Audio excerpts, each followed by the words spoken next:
Well, hello there. You've just caught me at one of the weirdest times I have ever experienced. Surely you've heard of Jesus, the King. Well, you're never going to believe what I've just seen. I was there as he entered Jerusalem on a donkey recently. People were chucking palm leaves on the floor and fabrics, and we were dancing and we were singing and we were praising him for joy. The promised King, he's here. Oh, it went on for days. We shouted, we sang. What a great, great time. But then, earlier this week, he was arrested. And I can tell you for sure, I didn't expect that. You know, I heard reports that Jesus shut up a wailing storm one night just by speaking. He had literally told the wind and the waves what to do, and they obeyed him. Yet, on his own arrest, he didn't make any orders. He did not open his mouth. I mean, come on.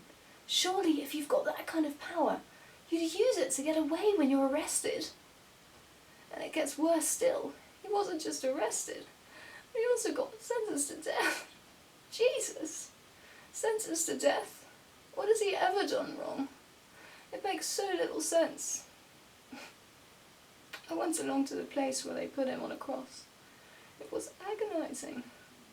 The soldiers were horrible to him, making all these stupid jokes and gambling away his clothes. Wait, gambling away his clothes? Where have I heard that before? One of the Psalms, I think. Anyway, Jesus had already had to carry his cross as well. How? I don't know. It was so heavy, it must have been awful. Oh, and to look up at him in those moments, he must have been in so much pain. I remember feeling pretty scared too. Was Jesus really going to actually die? Jesus? But he was a king. He was going to rescue us from the Romans. He had always been so witty. He'd always managed to put the Pharisees and the Sadducees in their place. Reminds me of that time when they were asking him about, what was it? The taxes with Caesar or something. And, they completely set him up. But he got himself out with that brilliant response. What was it? Give to Caesar what is Caesar's, and give to God what is God's. And they were reduced to silence. They couldn't say a word. He's always been outsmarting them. And yet, from where I was standing earlier by the cross, I could hear them laughing at him. I could hear them mocking him. How could Jesus allow that? And, you know, Jesus' attitude was one of the weirdest things of all. In his dying moments, in what must have been such great pain, he gave Mary, John as her new son, and John, Mary as his new mother. To have that kind of ability to look out for others in your darkest hour, that's pretty astonishing. And to be silent as a sheep being led to the slaughter, well, I've only really seen that in sheep. Do you think the prophet Isaiah might have been speaking about Jesus there? I'll have to go and reread that later. Anyway, let me get back to the main point. I wanted to say, you see, Jesus wasn't the only one there on the cross. There were two very bad criminals either side of him. And they had a peculiar conversation that I overheard. One of them was mocking Jesus, telling him to save himself and them if he was the Messiah. But then, you know, the other criminal, a murderer like the other, started telling him off. He said they were getting a just punishment. They were getting what their deeds deserved. But Jesus, he said, had done nothing wrong. And then, can you believe it? He asked Jesus to remember him in heaven. It was quite something. And I definitely wouldn't have thought this criminal was a criminal from the way he spoke. He seemed so changed. He seemed, and all the more so after Jesus spoke to him. Today you will be with me in paradise, Jesus said. That caused for an even greater change in the criminal's expression. It was so odd. Here you've got this criminal dying a horrible death on a cross, and yet he seems so content, as if the best thing in the world has just happened to him. He was so happy. It must have been pretty good for him to die in this way. You know, I've got a feeling something really amazing has just happened. There's something about Jesus' death that makes today a really good Friday, not an awful one. I'm sorry, I think I should go and reread some of those passages that keep coming to mind. We're going to sing a song about Jesus, the King of Kings, who takes away our sin.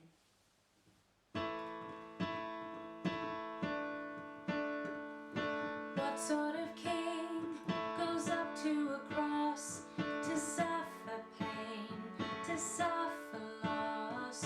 What sort of king would want to die to give his life for you and I? Jesus, Jesus, Jesus, King of Kings. Jesus, you died, saving us from sin. What sort of king gives up his life so he could be a sacrifice? What sort of king would want to serve to grant us what we don't deserve? Jesus, Jesus, Jesus, King of Kings. Jesus, you died, saving us from sin. Jesus, Jesus, Jesus, King of Kings. Jesus, you died, saving us from sin.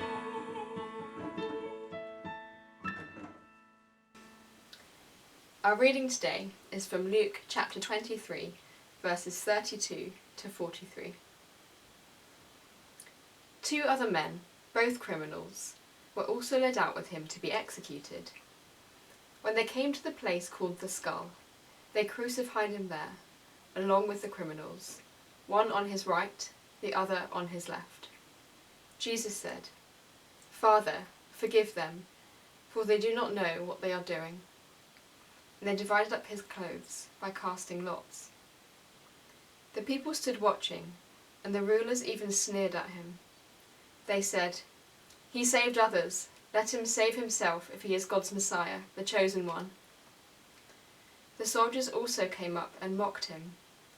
They offered him wine vinegar and said, "If you are the King of the Jews, save yourself." There was a written notice above him which read, "This is the King of the Jews." One of the criminals who hung there hurled insults at him. "Aren't you the Messiah? Save yourself and us."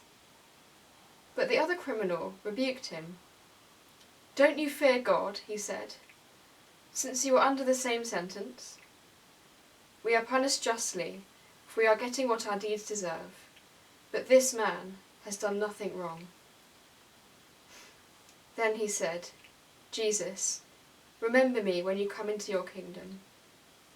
Jesus answered him, "Truly I tell you, today you will be with me in paradise." In this series, we are looking at the most important moments in the Easter story, a real story that happened 2,000 years ago. First days are big. Think about your first day in a new class or a new school. Maybe you felt nervous or worried. Maybe you thought, will I fit in? Will I make friends? First days are big for everyone. The day you are born is often a big day for your family. They've waited so long to meet you, they want everything to be okay. First days are always big days because they mean big change. I want to tell you about someone who faced the biggest change ever. He was a criminal, and I know this is going to sound strange, but his first day was on his last day. This person's story is found in the book of Luke, chapter 23. We've just read it, verses 32 to 43. It's an incredibly precious story. It could be the most incredible story in the Bible. There were 3 men. Let me tell you about the guy on the right. He'd let the small sins in his heart grow and grow and grow until they were out of control. Shove off, God. I'm in charge. No to your rules. His heart was full of selfishness, lies, anger and greed. And if this shirt shows us what his heart was like, then it was full of mess and muck. This man was a thief, more than just taking people's stuff. He'd hurt and killed people to get what he wanted, the worst of criminals. And then there was the guy on the left, who had the same problem. The sin in his heart had spiraled out of control. Shove off, God, I'm in charge, no to your rules. He didn't care who he hurt. He did what he wanted and he took what he wanted. Like the other man, he was also a thief and a murderer. If his shirt showed us the sin in his heart and his life, then it would also be a big, big mess. Now these men lived years ago, when the punishment for the worst of criminals was to be nailed to a wooden cross and left to hang there until you died. These two men were up there because they'd been caught and were being punished. But there was a third man up there with them, the man in the middle. He was called Jesus, and let me tell you about him. Well, you see, there's nothing to write on his shirt because he never did anything wrong. God's messenger Isaiah foretold that Jesus the King would be led to the slaughter like an innocent lamb. So there was no sin, no lie, no selfish act, no stealing sweets, no time when he went his own way. Not a single one. Can you imagine that? Jesus had lived a perfect life, and yet here he was, nailed to a cross, with the worst of sinners. All three men were put on crosses to die. The two criminals were being punished for things they had done wrong. Jesus was being punished when he had done nothing wrong. It wasn't fair. As they were close to death, they had one last conversation. The man on the right shouted, "Hey Jesus, if you're some big saviour, do something impressive. Save yourself and us." But the man on the left shouted back at him, "You should fear God. We are getting the punishment we deserve, but this man, Jesus, has done nothing wrong. Jesus, remember me when you get to your kingdom." Now this man knows he is a sinner. He knows he has done many wrong things, and he must be punished for them. But he also knows that Jesus is a saviour. He's saying, "I'm helpless. I can't do anything. I can't save myself. You, Jesus, are my only hope." Then Jesus said to the man on the left, "Listen, what I say is true. Today you will be with me in paradise." What Jesus said to the man is amazing. He said he would be with him in paradise. That should be impossible, but it's not. That's why Jesus is here. On the cross, perfect Jesus took the punishment that sin deserves. It's like he put on all the messy sin of others and was punished for it. Jesus did that so that sinners like you and me can be forgiven. He did this as God's messenger Isaiah had foretold. We've all said, "We are in charge. No to your rules, God. I'd rather turn my own way, thank you." But instead of punishing us, the Lord has laid on Jesus the iniquity, that is the sin of us all. And the criminal knew that Jesus was his only hope. He trusted Jesus to save him, to take his sin. And Jesus will do the same for any one of us who asks him. But there is more. The criminal is not just forgiven. Did you notice that Jesus promised the criminal paradise today? He wasn't just forgiven, he was also given Jesus' perfect life. All of Jesus' perfection was now his too, so he could walk into God's perfect paradise, heaven. That's true for you and me and anyone who asks him too. For the criminal on the left, his last day on earth was also his first day of forever with Jesus in heaven. He gave his sin to Jesus and got Jesus' perfect life. Sadly, the other criminal on the right kept his sin. He didn't trust Jesus to save him.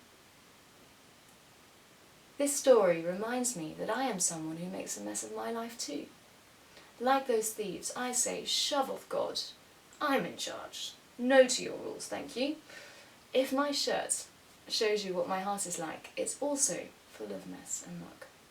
I can't do anything to make my life pure and mess-free. I can't do anything to make myself perfect for heaven. No matter what I do, I deserve the opposite. I can't fix it. My only hope is Jesus. Only he can take away my sin and give me his perfection in its place. Because he died, he dealt with all my mess and muck, and I get his perfect life. Now that's the best swap I've ever heard of. What good news it is that Jesus can do that for you and me. He is our only hope of heaven. Jesus is the only Saviour.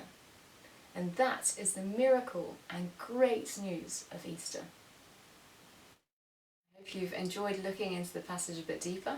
And if you want to go deeper still, there are some questions below for you if you are age 10 or above. Enjoy your weekend.